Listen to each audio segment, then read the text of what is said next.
صبر رکھو، ہر چیز آسان ہونے سے پہلے مشکل ہوتی ہے۔ قرآن کی آیتوں میں اتنا حسن ہے کہ وہ بے ضمیر لوگوں سے پردہ کر لیتی ہے۔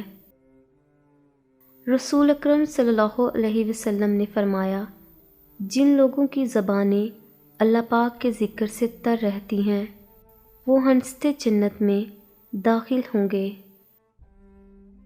منزلیں کبھی کسی کے گھر جا کر حاضری نہیں دیتی، راستوں پر چلنے سے ہی راستے نکلتے ہیں۔ سجدے میں جا کر میں نے سکون پایا، پھر مجھے احساس ہوا کہ سکون صرف اللہ کی یاد میں ہے۔ اگر آپ کے ساتھ ناانصافی اور زیادتی کی حد ہو جائے تو صرف اتنا سوچ کر چپ ہو جانا کہ جو ذات اوپر بیٹھی ہے وہ بہت بے نیاز ہے۔ تم ان لوگوں سے امید لگائے رکھتے ہو جو خدا کو بھی مطلب کے لیے یاد کرتے ہیں۔ مجھے توڑنے والے تو بہت تھے مگر مجھے جوڑا صرف میرے رب نے۔ کامیابی ایک ہی کتاب میں چھپی ہوئی ہے اور وہ ہے قرآن۔ مجھے سجدوں پہ یقین ہے، میری دعائیں اس ایک کے سامنے ہوتی ہیں جو نیتوں سے واقف ہے۔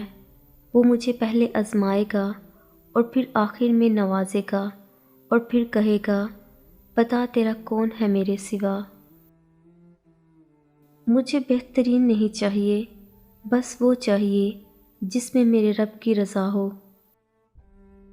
اگر اللہ دیر کر رہا ہے دینے میں تو اسے تمہارا مانگنا پسند آ گیا ہے۔ جو انسان یہ سمجھتا ہے کہ اللہ جو کرتا ہے وہ ہمارے لیے بہتر ہوتا ہے، وہ کمال کا ایمان رکھتا ہے۔ اللہ کی محبت کی اس سے بڑھ کر اور کیا دلیل چاہیے کہ اتنے گناہوں کے بعد بھی وہ ہمیں ڈھانپ کر لوگوں میں عزت دیتا ہے۔ جب اللہ تمہیں کنارے پر لا کھڑا کر دے تو اس پر کامل یقین رکھو، کیونکہ دو چیزیں ہو سکتی ہیں، یا تو وہ تمہیں تھام لے گا یا تمہیں اڑنا سکھا دے گا۔ اے تمام جہانوں کے بادشاہ، میں تجھ سے تیری رحمت کا سوال کرتی ہوں۔ اے اللہ، اس دنیا میں جتنے بھی مجبور لوگ ہیں جو تیرے علاوہ اپنی مجبوری کسی کو بتا بھی نہیں سکتے، تو ان سب لوگوں کی مشکلات حل فرما دے۔ یقین رکھو کہ جس نے مقدر لکھا ہے وہ اسے بدل بھی سکتا ہے۔ دعاؤں کے جواب بھلے فوراً نہ ملیں مگر توکل رکھو کہ دعاؤں کے جواب ضرور ملیں گے۔ تو پھر کیوں خود کو ہلکان کیے بیٹھے ہو؟ نصیب ہی اگر سب کچھ ہوتا تو اللہ کبھی تمہیں دعا مانگنا نہ سکھاتا۔ اگر مقدر کا ہونا ہو کر رہتا تو اللہ کبھی موسیٰ علیہ السلام کے لیے سمندر کو 2 حصوں میں تقسیم نہ کرتا۔ اور یاد رکھو کہ تمہارے رب کے لیے کچھ بھی مشکل نہیں، وہ تو بس ایک اشارہ دیتا ہے اور چیزیں ہو جاتی ہیں۔ وہ ایک حکم دیتا ہے اور چاند سورج بن جاتا ہے۔ وہ ایک حکم دیتا ہے اور بادل کا ہر حصہ بارش بن کر برسنے لگتا ہے۔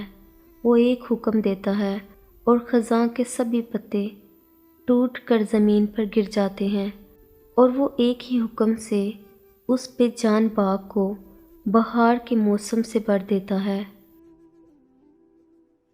اس صبر کے بعد اللہ تمہیں تمہاری چاہت سے نواز دے گا، اور جو تم نے مانگا ہے اس سے بڑھ کر تمہیں عطا کیا جائے گا۔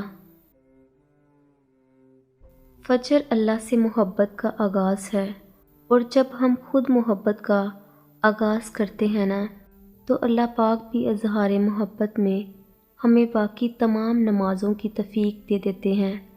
جن کو چاہت ہوتی ہے وہ انہی کو اپنی طرف بلاتا ہے، اور پھر یوں رفتہ رفتہ محبت کا یہ سلسلہ تہجد تک پہنچ جاتا ہے، اور تہجد تو پھر ملاقات ہے اللہ سے۔ بس پھر جب اس سے ایک دفعہ ملاقات ہو جائے تو انسان مکمل ہو جاتا ہے، اور یوں اللہ اپنی محبت سے نواز کر دل مطمئن کر دیتا ہے۔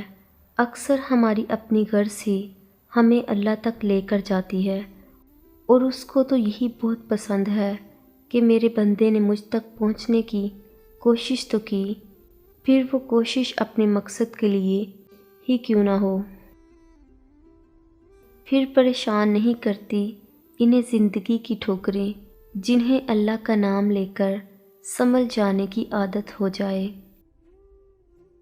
ہر ٹوٹی ہوئی امید مجھے میرے اللہ سے جوڑتی ہے۔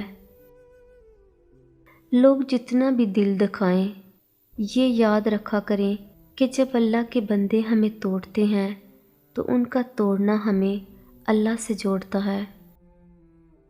بے شک میرا رب وہ ہے جو انسان کی روح کے اندر کی اذیتوں کو جاننے والا ہے۔ اللہ جب کسی کو اپنی طرف لانا چاہتا ہے تو اسے کسی کے ہاتھوں ضرور توڑتا ہے، تاکہ اسے احساس ہو جائے کہ اللہ کی محبت کے سوا سب محبتیں فنا ہیں۔ جب تکلیفیں حد سے بڑھنے لگ جائیں تو جان لینا بہت قریب ہے اللہ کی مدد۔ جب سہنے کی ہمت بالکل ختم ہو جائے تو جان لینا انعام ملنے کا وقت آن پہنچا ہے۔ اللہ سے شدت سے دعا کر رہے ہونا لیکن ابھی تک قبول نہیں ہوئی تو اداس مت ہوں۔ ایک تو اللہ تمہیں مانگنا دیکھ کر خوش ہو رہا ہے، دوسرا وہ تمہیں بہترین وقت پر دینا چاہتا ہے۔ تم یقین کے ساتھ دعا کرتے رہو، قبولیت ضرور ملے گی۔ اور پھر جس کے دل میں تڑپ ہوتی ہے، جو صبر والا ہوتا ہے، توکل والا ہوتا ہے، وہ امید نہیں چھوڑتا، وہ مسلسل یقین سے مانگتا رہتا ہے، روتا ہے، پھر کبھی نا امید نہیں ہوتا۔